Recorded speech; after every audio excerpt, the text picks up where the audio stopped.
में आपका स्वागत करता हूं आपके अपने चैनल प्रदीप फिजिक्स प्लैनेट में। तो वापस से हम आ चुके हैं नेक्स्ट लेक्चर को लेकर के, जहां पर बात हो रही है क्लास 11th के फर्स्ट चैप्टर के बारे में, और ये चल रहा है आपका यूनिट एंड मेजरमेंट।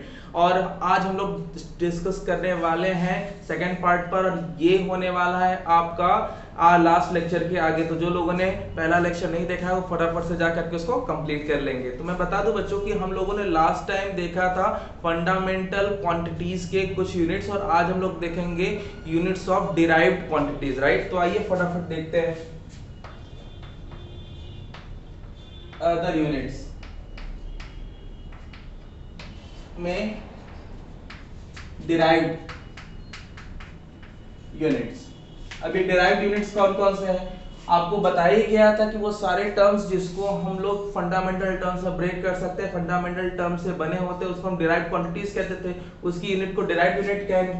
तो पहला आपका स्टार्ट होता है एरिया से, राइट। तो एरिया का फॉर्मूला आपको पता ही है। एरिया का फॉर्मूला होता है लेंथ इनटू विड्थ, और इसकी यूनिट हो जाएगी metre into metre, that is what metre square लिख दूं डायरेक्ट, ये चलेगा।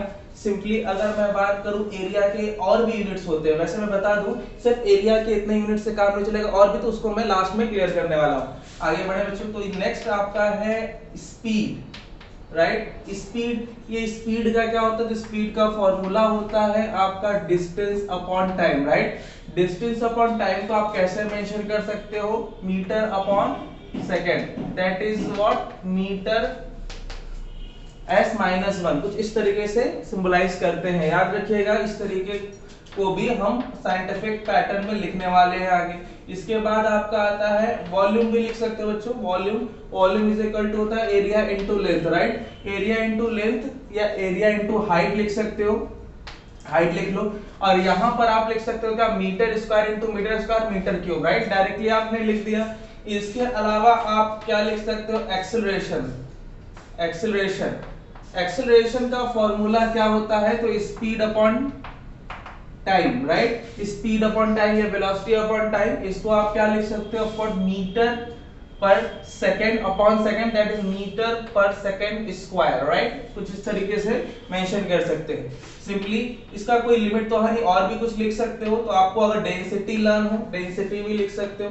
Density is equal to mass upon volume. Mass का क्या होता है बच्चों? मास का क्या होगा? केजी, और इसका क्या हो जाएगा? Of course metre cube, that is of course kilogram per metre cube, right. ये सब कुछ ऐसे यूनिट्स है, वो सारे टर्म्स जो आपके ध्यान में आ रहे हैं वो सब आपके टर्म्स इसी में आते हैं। अगर आपको कुछ स्पेशल और भी क्वांटिटीज चाहिए, जैसे फोर्स चाहिए, फोर्स का लिखना है, तो फोर्स का क्या होता है? फोर्स का m इंटू ए होता है। m क्या है? मास है। a क्या है? एक्सेलरेशन है। तो फाइनली ये हो जाएगा क्या? Kilogram metre s-2। सिंपली इसको आप लिख सकते हो। अब इसके अलावा आपका आता है वर्क, राइट। वर्क कैसे रिप्रेजेंट करोगे? तो सिंपली आप लिखोगे force into displacement of force.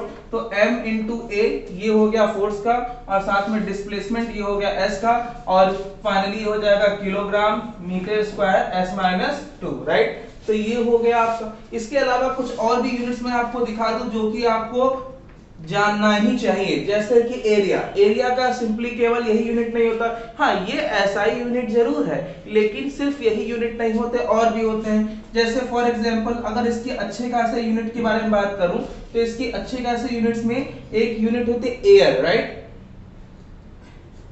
Air, तो are is equal to 100 metre square, right. तो ये एक फॉर्मेट है, 1 are is equal to 100 metre square. इसके अलावा इसकी छोटी यूनिट्स भी होती हैं। छोटी यूनिट्स में क्या होता है? जैसे बार्न छोटी यूनिट्स में है, ये आता है 10 to the power -28 metre square, right. और भी अदर यूनिट्स भी होते हैं, केवल एरिया का होता नहीं है। ये आपका एक पॉइंट हुआ, राइट।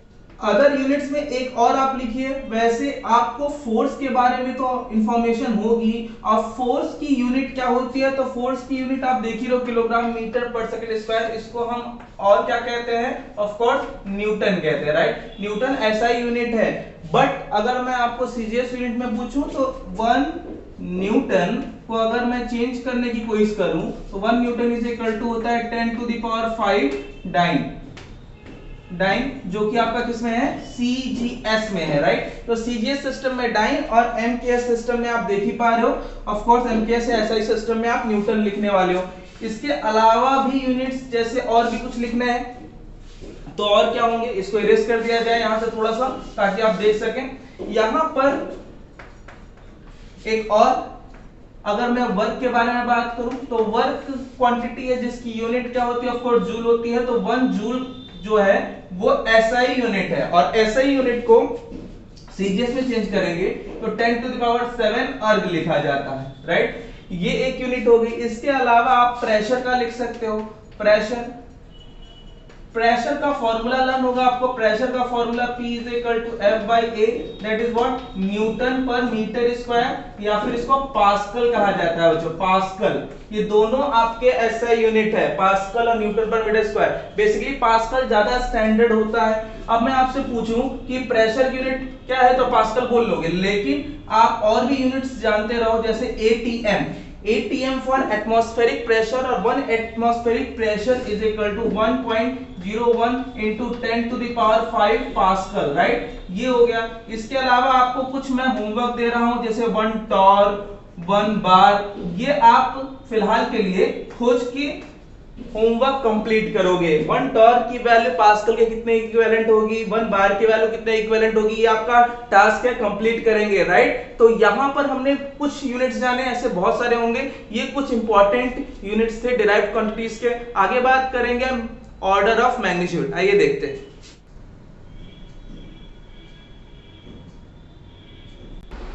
तो बच्चों जब भी हम बात करते हैं किसी फिजिकल क्वांटिटी को मेजर करने की तो हमारे पास सबसे पहला फैक्ट आता है कि हमें किससे मेजर करना चाहिए। तो मेजर करने के लिए मेरे पास 2 टर्म्स थे, पहला था न्यूमेरिक वैल्यू और दूसरा था हमारे पास यूनिट। तो यूनिट तो हम लोग देख ही चुके हैं, अब हम लोग जानने की कोशिश करेंगे कि न्यूमेरिक वैल्यू कैसे एक्सप्रेस करें। तो न्यूमेरिक वैल्यू को एक्सप्रेस करने के लिए हमारे पास सबसे इंपॉर्टेंट टर्म होता है साइंटिफिक सिस्टम। तो साइंटिफिक सिस्टम क्या है, अब हम उसको कैसे रिप्रेजेंट करेंगे, कैसे राउंड ऑफ करेंगे, कैसे ऑर्डर निकालेंगे, कितना इजी होगा हमारे लिए निकालना, ये सब चीजें अब हम देखेंगे। तो सबसे पहले हम लोग ऑर्डर ऑफ मैग्नीट्यूड में पहला टर्म देखेंगे साइंटिफिक एक्सप्रेशन। तो किसी भी फिजिकल क्वांटिटी को एक्सप्रेस करने के लिए सबसे इंपॉर्टेंट है साइंटिफिक एक्सप्रेशन। साइंटिफिक एक्सप्रेशन क्या है, जब भी हम किसी टर्म को लिखने की कोशिश करेंगे तो 10th के बेस के फॉर्म में लिखने की कोशिश करेंगे। तो 10th के बेस के फॉर्म में, और इसका जो ऑर्डर होगा और लिखने का जो क्राइटेरिया होगा वो हमेशा मैग्नीट्यूड इसी फॉर्म में लिखा जाएगा, a into 10 to the power b, जहां पे ये फर्स्ट टर्म होगा और ये 10 के पावर जो नंबर है उसे हम ऑर्डर कहेंगे। यहाँ पर ये ऑर्डर जो है वो b के टर्म्स में होगा, राइट। अगर मैं बात करूं कि यहाँ पे a कौन है, तो a की वैल्यू जो है वो 1 से 10 के बीच में होने वाली है, व्हाटएवर इट इज, जो भी वैल्यू होगी आप डेसिमल के फॉर्म में भी चेंज करोगे तो मेक श्योर कि उसकी वैल्यू 1 से 10 के बीच में आएगी। सिंपली अगर मैं b के बारे में बात करूं तो b क्या है, b आपका 10 का पावर है, वो व्हाटएवर इट इज, ये 0 भी हो सकता है, पॉजिटिव इंटीजर भी हो सकता है, नेगेटिव इंटीजर के फॉर्म में आएगा, डेसिमल में नहीं आता। मेक श्योर कि आपको ये ऑर्डर ही देना है किसी भी फिजिकल क्वांटिटी को एक्सप्रेस करना है मेजरमेंट के फॉर्म में। तो सेकंड है आपका round off up to base 10। तो किसी भी फिजिकल क्वांटिटी को सबसे पहले कोशिश करेंगे हम लोग कि सारे फिजिकल एक्सप्लेनेशन को या एक्सप्रेशन जो थे उसको हम बेस 10 के ऑर्डर में लिखने की कोशिश करें। और कैसे पॉसिबल है, वो तभी पॉसिबल है जब a को किसी दूसरे टर्म में, मतलब बेस 10 के टर्म में कुछ एक्सप्रेस करने की कोशिश करें। तो हमने सपोज किया कि if a is equal to 10 to the power x, तो हमने बेस 10 बनाने के लिए a को सपोज कर लिया 10 to the power x, then magnitude is equal to 10 to the power x, जो कि आपने सपोज किया, और into 10 power b, finally 10 to the power b plus x, same base पे पावर ऐड हो जाएंगे। सिंपली अब x की वैल्यू क्या डिसाइड होगी, तो x की वैल्यू जो है वो वेरी करेगी। ये कंडीशन 2 कंडीशंस पर चलती है। वो 2 कंडीशंस क्या है, पहली कंडीशन की x की वैल्यू 0.5 से छोटी हो और दूसरी कंडीशन 0.5 से बड़ी हो। तो पहले केस में अगर हम बात करें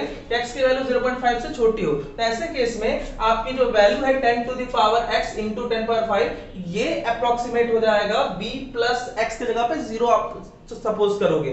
फिर से बता रहे हैं एक्चुअली क्या करना है आपको कि अगर x की वैल्यू 0.5 से छोटी हुई तो ऐसे केस में आप उसको राउंड ऑफ करोगे, मतलब क्लोज करोगे x की वैल्यू को 0 के क्लोजर। तो 0 के क्लोज लोगे तो ऐसे केस में 10 power b plus x की जगह पे 0, फाइनली 10 power b आपका मैग्नीट्यूड का फाइनल बेस 10 ऑर्डर आएगा। सिंपली अगर मैं बात करूं, अगर x की वैल्यू 0.5 से अधिक हो जाए तो ऐसे केस में आपको क्या करना होगा, 10 to the power b plus x की जगह पे 1 लेना होगा, अप्रोक्सीमेट 1 बढ़ जाएगा, ठीक है, ऑर्डर बढ़ जाएगा 1 से। तो ऐसे केस में अब आप ऑर्डर लिख पाओगे।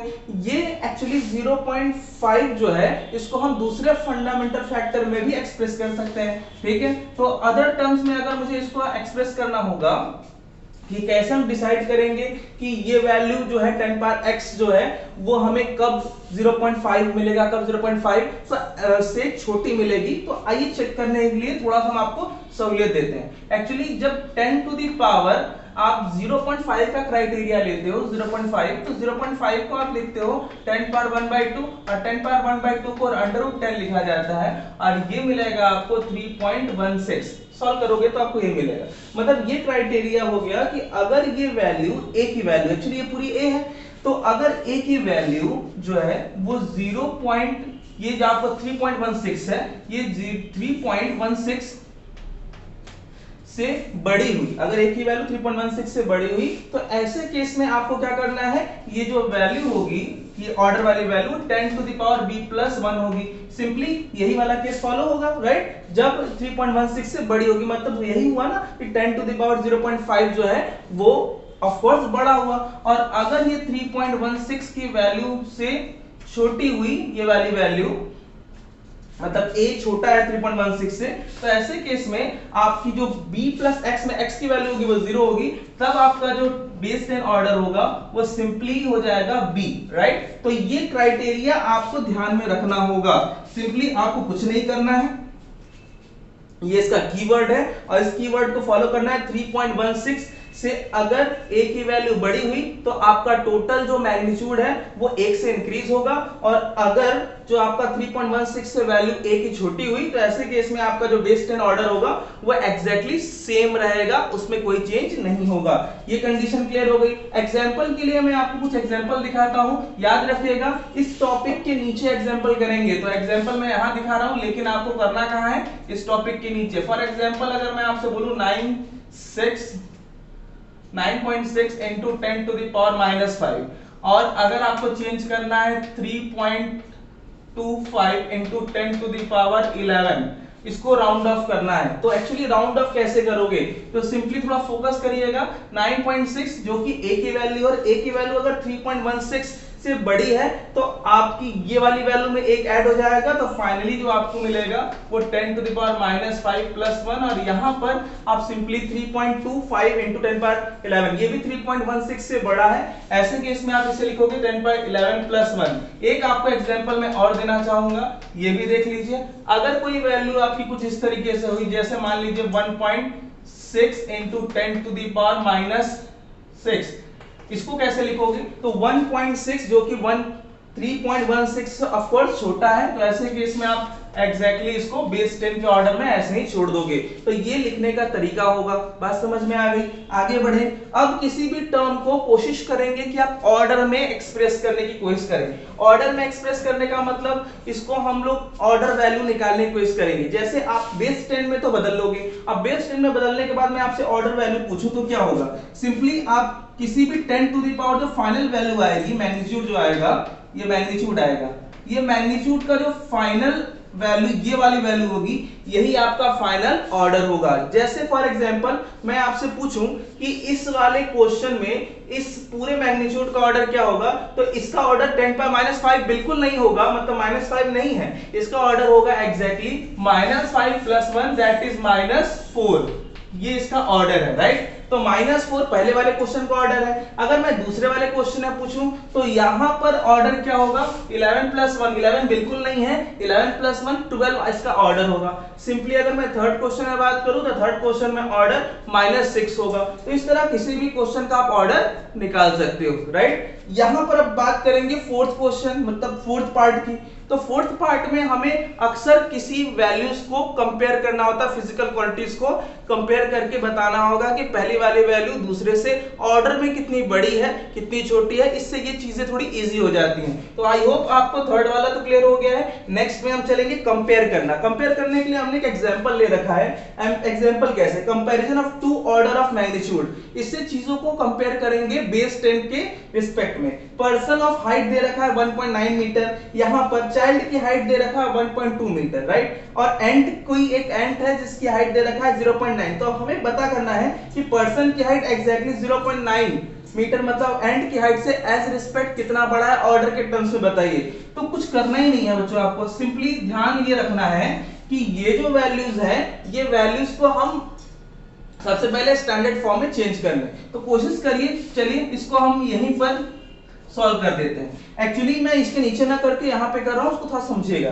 तो अगर मैं पर्सन की हाइट करूं, ये किसी पर्सन की मैन की हाइट, तो ये मैन की हाइट लिखना होगा तो आप कैसे लिखोगे 1.9 metre, of course 1.9 metre order में लिखना होगा। तो आप इसे कैसे लिख पाओगे 1.9 मीटर, तो 1.9 मीटर जो कि इसके आगे कोई 10 का बेस नहीं है और 1.9 ऑफ कोर्स 3.16 से क्या है छोटा है, तो इसको सिंपली ऐसे चेंज करोगे तो ये 10.0 हो जाएगा।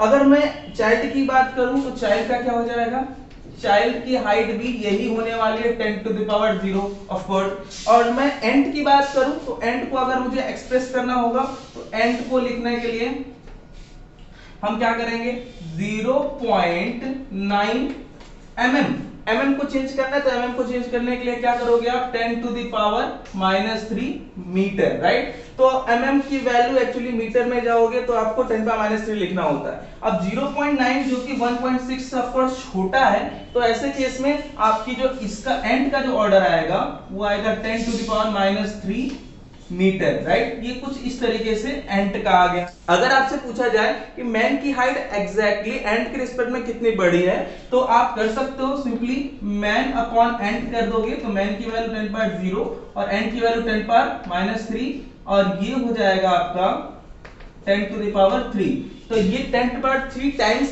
बड़ा है मैन किससे age compare to ant. Simply अगर मैं बात करूं चाइल्ड का कंपेयर करना होगा एंड से, तो इसको भी इसी तरीके से करेंगे तो चाइल्ड भी एंड से 10 टू पावर 3 टाइम्स बड़ा होने वाला है। तो आई होप ये वाला टर्म पूरा क्लियर हो रहा है कैसे क्वेश्चंस को डील करना है। आइए कुछ एग्जांपल्स देखते हैं।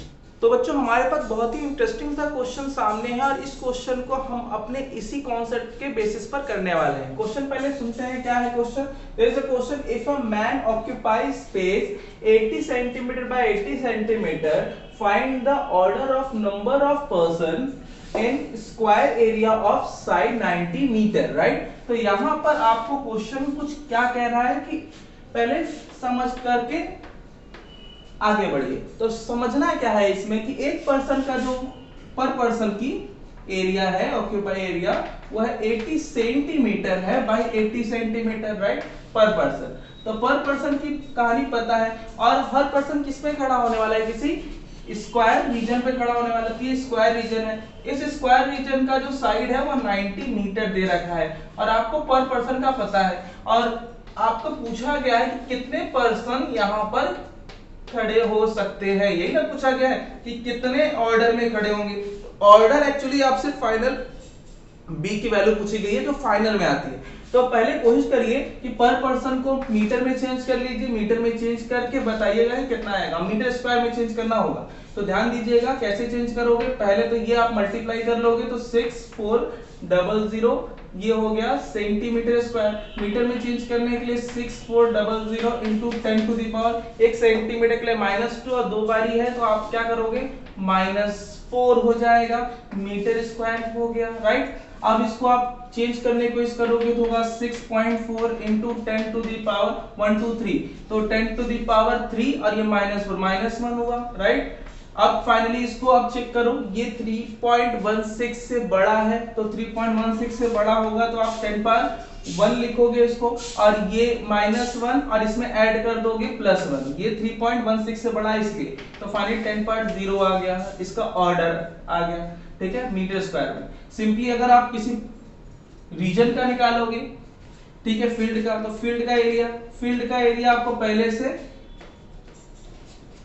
90 बाय 90 करके निकालना होगा। 90/90 तो क्या हो जाएगा 18100 और फाइनली आपको लिखना क्या होगा, लिखना होगा 8.1 इंटू 10⁻³ और यहाँ पे फोकस करिए 1 2 3 3 प्लेस आपने पीछे खींचा 8.3 जो कि 3.16 से बड़ा है तो सिंपली आप इसको ऑर्डर में लिखोगे 3+1 और ये हो जाएगा 10⁴ मीटर स्क्वायर, राइट। तो ये हो गया एरिया इसका। अब आपको नंबर निकालना है कितने लोग आएंगे इसमें, तो आपको हमेशा किसको चाहिए, पर पर्सन जो है यहाँ पे एरिया दे रखा है और टोटल एरिया दे रखा है, नंबर निकालना है तो आपको एरिया में क्या करना है पर्सन को ना, तो इसलिए पर्सन का नंबर निकालने के लिए पर्सन से ही डिवाइड करोगे तो number is equal to area of field order जो भी है और एरिया ऑफ पर्सन। तो फाइनली आपको क्या करना है 10⁴/10⁻�0 फाइनली 10⁴ आने वाला है पर फील्ड, ये फील्ड में इतने ऑर्डर ऑफ पर्सन आ जाएंगे। बात क्लियर हो गई। ओके आगे देखते हैं। तो बच्चों अब हम लोग देखने जा रहे हैं राउंड ऑफ रूल। तो मैं बता दूं राउंड ऑफ रूल आपके किसी भी मेजरमेंट का सबसे इंपॉर्टेंट पार्ट होने वाला है, क्योंकि यहाँ पर किसी भी नंबर को आप एग्जैक्ट वैल्यू से अप्रोक्सीमेटेड वैल्यू में चेंज करते हो ताकि आप उसको इजीली डिफाइन कर सको। तो यहाँ पर हमारे पास कुछ टर्म्स है जिसको हम आज राउंड ऑफ रूल में क्लियरली समझने वाले हैं और ध्यान से समझिएगा, कुछ भी नहीं है। इसके बेसिक से 3 पॉइंट आप राउंड ऑफ रूल के याद रखेंगे कि क्या एग्जैक्टली हम इस राउंड ऑफ रूल में करेंगे। क्या करने वाले हैं, एग्जैक्ट वैल्यू को हम किस में अप्रोक्सीमेटेड वैल्यू में बदलेंगे। इसकी वैल्यू एग्जैक्ट वैल्यू नहीं देती है, नो डाउट, मतलब इसकी एक्यूरेसी कम होती है और ये सिग्निफिकेंट फिगर्स के फॉर्म में भी चेंज होता है। सिग्निफिकेंट फिगर के बारे में हम आगे चल करके बात करने वाले हैं, इसके लिए निश्चिंत रहेंगे आप। तो पहला है conversion of exact number into approximated number, ठीक है। Round of number is less exact, of course हमें पता है क्योंकि हमने राउंड ऑफ किया तो एग्जैक्ट वैल्यू तो वैसे भी नहीं मिलेगी। It contains fewer number of significant number. Significant numbers का मतलब होता है कि जब हम इसको चेंज करेंगे तो इसमें कुछ ऐसे नंबर्स आएंगे जो सिग्निफिकेंट का मतलब होता है वो डिजिटल वैल्यूज जिसको हम एग्जैक्टली एक्सप्रेस कर सकते हैं, जिसमें काउंटिंग नंबर्स होते हैं, उसी को हम लोग सिग्निफिकेंट नंबर्स में सिग्निफिकेंट फिगर्स में लेते हैं। अच्छा आगे बढ़ें, अब देखेंगे कि कैसे कैसे हम राउंड ऑफ करेंगे। तो राउंड ऑफ करने के कुछ रूल्स हैं, इसमें बेसिकली 3 इंपॉर्टेंट रूल्स होते हैं। पहला आपका रूल होता है लेस देन 5 रूल, दूसरा है ग्रेटर देन 5 रूल और तीसरा है आपका इक्वल टू 5 रूल। ओके तो नेक्स्ट हम लोग डिस्कस करने वाले हैं ग्रेटर देन 5 रूल को पहले डिस्कस करेंगे। आइए ग्रेटर देन 5 रूल, इसमें क्या है, राउंड ऑफ द फॉलोइंग। हमें यहाँ पे पहले इस एग्जांपल से समझेंगे, लेकिन उससे पहले एक छोटी सी बात ध्यान से सुनिएगा। ग्रेटर देन 5 रूल में क्या होता है कि लास्ट डिजिट को ध्यान से देखा जाता है कि जिस डिजिट को आपको राउंड ऑफ करना है वो डिजिट एग्जैक्टली 5 से बड़ी है कि नहीं। तो 5 से बड़ी होगी तो ये रूल हम अप्लाई करेंगे। एग्जैक्टली जब वो डिजिट 5 से बड़ी होगी, जिस लास्ट डिजिट के बारे में बात करना है, जिस डिजिट को हमें ड्रॉप करना है, अगर वो डिजिट 5 से बड़ी हुई तो उसके प्रीवियस वाली डिजिट को हम क्या करेंगे, उसको 1 प्लस करके एक स्टेप आगे लेकर के जाएंगे, समझिएगा। फॉर एग्जांपल अगर मेरे पास कोई डिजिट है, फॉर एग्जांपल A B और डॉट सी डी, ये कोई डिजिट है, इसमें ये वाली डिजिट जो है वो ड्रॉप करना है डिजिट को। अगर मुझे लास्ट वाली डिजिट को ड्रॉप करना है, अगर ये वाली डिजिट जो कि डी है, यहाँ पे डी के जगह पे अगर मैं यहाँ पे 7 लिख दूं तो ये 7 क्या होगा, 5 से बड़ा होगा। 5 से बड़ा होने की वजह से इसके पहले वाली जो डिजिट है, मतलब ये, इसको हम लोग कहते हैं आर, जो कि रिटेन्ड यूनिट होती है, रिटेन्ड डिजिट होती है। इस रिटेन्ड डिजिट को हम एक ऐड करके आगे लेकर के आएंगे नेक्स्ट डिजिट में,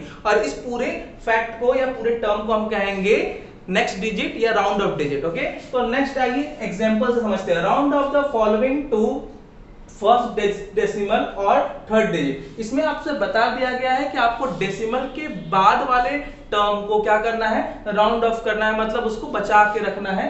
तो round off the following to first decimal और थर्ड डिजिट। थर्ड डिजिट ध्यान दीजिएगा, 1 2 3 ये आपका थर्ड डिजिट है ऑफ कोर्स। तो थर्ड डिजिट में आपको क्या करना है, उसको राउंड ऑफ कर देना है। ओके देखना है कि यहां पर r मतलब रिटेन्ड, इसको बचा के रखेंगे, और लास्ट डिजिट को जिसको हमें ड्रॉप करना है वो है 7। लास्ट डिजिट जिस पर d लिखा है वो ड्रॉप डिजिट होने वाला है, तो लिख दिया है r डिजिट टू रिटेन्ड और d डिजिट टू ड्रॉप। यहां पर कुछ एग्जांपल से इसको क्लियर करने की कोशिश करेंगे, लेकिन उससे पहले आप मुझे बताइए कि अगर मैं इसको राउंड ऑफ करूं तो क्या होगा, क्योंकि ये लास्ट वाला डिजिट जिसको ड्रॉप करना है वो डिजिट 5 से बड़ी है, तो ये जो फाइनली वैल्यू आने वाली है वो 32.3 क्या आएगा 6। अब ये 5 से बड़ी है, ध्यान दीजिएगा, तो 5 से बड़ी होने पर ये जो पहले वाली डिजिट है वो एक स्टेप आगे निकल जाएगी, तो यहाँ पे आपको क्या लिखना होगा 7। फाइनली ये हो गया राउंड ऑफ। सिंपली नीचे आइए, यहाँ पर भी कुछ एग्जांपल्स दे रखे हैं और इस एग्जांपल्स को देखिएगा। 63.67 में क्या करना है कि ये जो लास्ट डिजिट है वो आपका ड्रॉपिंग डिजिट है और ये आपका क्या रिटेन डिजिट है। रिटेन डिजिट को ध्यान से देखिएगा, अगर ये डिजिट जो है लास्ट वाले डिजिट को ड्रॉप करना है, अगर वो डिजिट 5 से बड़ी जो कि है, तो ऐसे केस में ये वाली डिजिट एक स्टेप आगे निकल जाएगी और एक स्टेप आगे निकलेगी तो इसको आप क्या लिखोगे, इसको लिखोगे 63.7, राइट। अगर आपको इस वाले डिजिट को आगे लेकर के जाना है तो पहले लास्ट वाले डिजिट को देखिएगा। अब इसको थोड़ा देखिएगा 65.97, अब इस 65.97 को करना है तो 65.97 में लास्ट वाला 7 जो है वो 5 से बड़ा है, तो ऐसे केस में आप क्या लिखोगे, ये 9 वाली डिजिट एक स्टेप आगे जाएगी तो वो 10 हो जाएगा। इसका मतलब आप फाइनली इसको क्या लिखोगे, इसको लिखोगे 68.0। ये कैसे हो गया, एक्चुअली आपको लिखना तो उसी टर्म में था, तो आपका एक स्टेप आगे चला जाएगा, तो ये राउंड ऑफ होकर के 65 को 68.0। ये जीरो क्या है, तो ये एक्चुअली सिग्निफिकेंट के टर्म में लिखा जाता है, इसी को मैंने यहाँ पे बताया था कि इसको हम सिग्निफिकेंट फिगर के फॉर्म में भी कई बार लिखते हैं। तो ये हो गया एक टर्म। इस तरीके से आप किसी भी टर्म को आप जिसके लास्ट डिजिट जो है वो 5 से बड़ी हो आप राउंड ऑफ कर सकते हैं। आइए सेकंड देखते हैं, लेस देन 5 रूल में क्या है। तो लेस देन 5 रूल में हमारे पास वही कहानी है, अगर वो लास्ट वाली डिजिट जिसको ड्रॉप करनी है, अगर उसकी वैल्यू 5 से छोटी हुई तो उसके प्रीवियस वाली जिसको रिटेन करना है वो डिजिट अनचेंज रहती है। फॉर एग्जांपल यहाँ पे 32.63 में लास्ट वाली डिजिट जो है ये ड्रॉप डिजिट है, ये 5 से छोटी है, तो ऐसे केस में जो इसका आंसर आने वाला है बच्चों, इसका आंसर आप क्या लिखोगे, इसका आंसर आप लिखोगे 32.6 ऑफ कोर्स। और यहाँ पे देखिए 63.62, तो ये लास्ट डिजिट 5 से छोटी है ऑफ कोर्स, तो 63. ऑफ कोर्स आप क्या लिखने वाले हो, 6 लिखने वाले हो। 60.5.94, इसमें भी लास्ट डिजिट क्या है 5 से छोटी है, तो आप इसको भी क्या 65.9 लिख दोगे। तो ये सारे टर्म्स आपके कुछ ऐसे हैं जिसको हम एक्सप्रेस कर सकते हैं लेस देन 5 रूल्स के अंदर में। अब हम यहाँ पे वेरी इंपॉर्टेंट देखने आ गए हैं इक्वल टू 5 रूल्स में। इक्वल टू 5 रूल कमाल का है, एक बार में थोड़ा समझने की कोशिश करेगा बिल्कुल क्लियर हो जाएगा। ऐसा तो मैंने बता दिया कि अगर लास्ट डिजिट लेस देन 5 हो, ग्रेटर देन 5 हो तब ठीक है, लेकिन क्या हो अगर लास्ट डिजिट एग्जैक्टली 5 हो तब क्या करेंगे। तो ऐसे केस में हमारे पास दो रूल्स है, एक है इवन रूल, दूसरा है ऑड रूल। अब थोड़ा ध्यान दीजिएगा, इवन रूल क्या है, अगर लास्ट डिजिट इवन हो, इवन का मतलब 0 भी लेते हैं इवन में, 0 हुआ, 2 हुआ, 4 हुआ, 6 हुआ और 8 हुआ। अगर लास्ट डिजिट जो है आप देखोगे पहले 5 है, तो ऐसे केस में उससे पहले वाला प्रीवियस वाली डिजिट को चेक करते हो। अगर उसके प्रीवियस वाली डिजिट 0, 2, 4, 6, 8 में से कुछ भी हुआ तो वो डिजिट, उस डिजिट को रिटेन डिजिट कहेंगे, और वो रिटेन डिजिट जो है ऐसे केस में अनचेंज रहेगी। फॉर एग्जांपल अगर मैं आपसे पूछूं, ऐसे एग्जांपल से पहले एक छोटा सा ऑर्डर देखिए। मान लीजिए कि मेरे पास ए बी पॉइंट, ये आपका जो है सी, ये कोई टर्म है, और ये लास्ट में क्या है 5।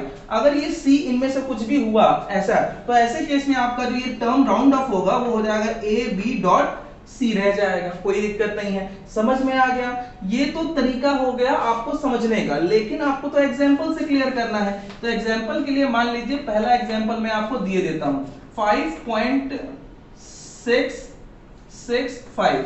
तो ये है 5.65 में लास्ट डिजिट जो है वो 10th डिजिट जो है वो 5 है, तो इसके ये पहले वाला जो आप देखोगे ये आपके 100 यूनिट है, सॉरी, तो ये 100 यूनिट जो है वो 105 है, और 10th को आपको क्या करना है, अनचेंज करना है। तो ये क्या हो जाएगा, इसको हम लिख पाएंगे फाइनली 5.6, ये हो गया फाइनल आंसर। सिंपली अगर आपको कोई और एग्जांपल दे दिया जाए जैसे 11.665, और आपको क्या करना है 100th डिजिट तक क्या करना है, राउंड ऑफ करना है 100, तो ये हो गया 10th, ये हो गया 100, तो इसको राउंड ऑफ करना है। तो इसके लिए आपको लास्ट वाले को देखना होगा, और लास्ट वाला जो डिजिट है वो तो 5 है, इसको राउंड ऑफ कर दीजिए, तो कैसे होगा, ये 11.6, और फाइनली ये 6 को क्या करने वाले हो, 6 ही लिखोगे, तो ये हो गया इसका आंसर, ये हो गया इसका आंसर। दो आंसर समझ में आ गया।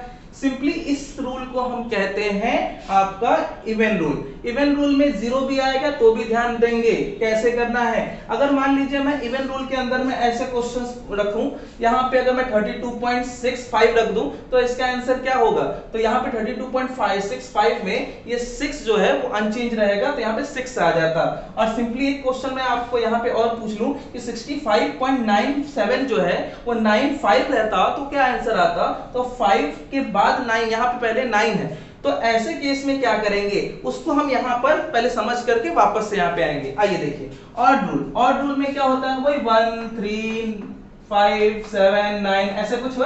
तो ऐसे ऑर्डर्स में क्या करना है कि लास्ट वाले डिजिट से पहले वाले डिजिट को एक स्टेप आगे लेकर के चले जाते हैं। इसका मतलब वही है कि A B dot C D जो है वो अगर 5 हो और ऐसे केस में ये C जो है इनमें से कोई भी नंबर हो तो ये जो C है वो C+1 हो जाएगा। इसका मतलब ये हुआ कि अगर मैं आपको एग्जांपल दूं 6.7 ऑफ 5 तो इसको कैसे लिखोगे, तो 6.75 में 7 जो है वो आपका ऑड नंबर है तो ये एक स्टेप आगे निकल जाएगा, तो 6.7 को आप क्या लिख देंगे, 8 लिख देंगे, एक स्टेप आगे। अब वापस से आते हैं यहाँ पे 65.97 में 7 की जगह पे 5 कर दूं तो ये 5 के पहले 9 है और 9 जो है आपका वो एक ऑड नंबर है तो एक स्टेप आगे जाएगा तो ये हो जाएगा 66.0, तो 66.0 आपका इसका आंसर आएगा। देखिए बच्चों यहां पर भी ये आंसर भी 66 ही लिखना था, ये मैंने 68 लिख दिया, तो 66.0 लिख लीजिएगा यहाँ पर, और ऐसे भी 66.0 इस रूल से और रूल से भी आता। तो इस तरीके से आप सारे क्वेश्चंस कर पाएंगे। अब मैं आपको कुछ एग्जांपल्स दे दूं जिससे आप इसको घर पर बैठ करके प्रैक्टिस कर पाएंगे। आइए, इसके अलावा और कोई रूल नहीं होता है बच्चों, लेस देन 5 ग्रेटर देन 5, और ध्यान रखना है कि आपको कौन सी डिजिट को करना है, 10th डिजिट को करना है, 100 डिजिट को करना है, 1000 डिजिट को करना है, ये ध्यान देना होगा आपको। आइए एग्जांपल्स देखिए कुछ होमवर्क के लिए। होमवर्क में पहला आपका राउंड ऑफ करना है, राउंड ऑफ द फॉलोइंग्स क्या क्या है, 5.634, सबको सारे डिजिट को आप कोशिश करेगा कि 100 तक राउंड ऑफ करें, मतलब 100 तक का मतलब ये होगा कि आप इसको राउंड ऑफ करोगे, किसको, इस वाले सेकंड वाले डिजिट को राउंड ऑफ करोगे। 11.535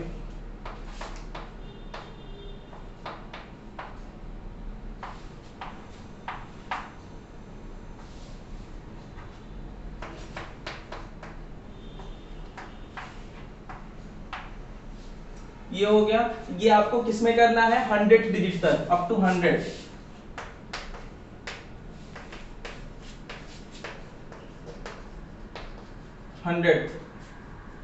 राइट। अब ये दूसरा क्वेश्चन है, ये तो पहला क्वेश्चन हो गया आपका। तो यहाँ पर कुछ क्वेश्चन और होमवर्क हो गए, 63.68, 5.982, 11.07, 8.055। ओके, तो इन सारे क्वेश्चंस को राउंड ऑफ करके आप इस क्वेश्चन का आंसर आप कमेंट में दे सकते हैं। तब तक के लिए अपना ख्याल रखिए, मिलेंगे अगले लेक्चर में जहां पर नेक्स्ट टॉपिक के बारे में बात होगी। तब तक के लिए अपना ख्याल रखिए, जय हिंद।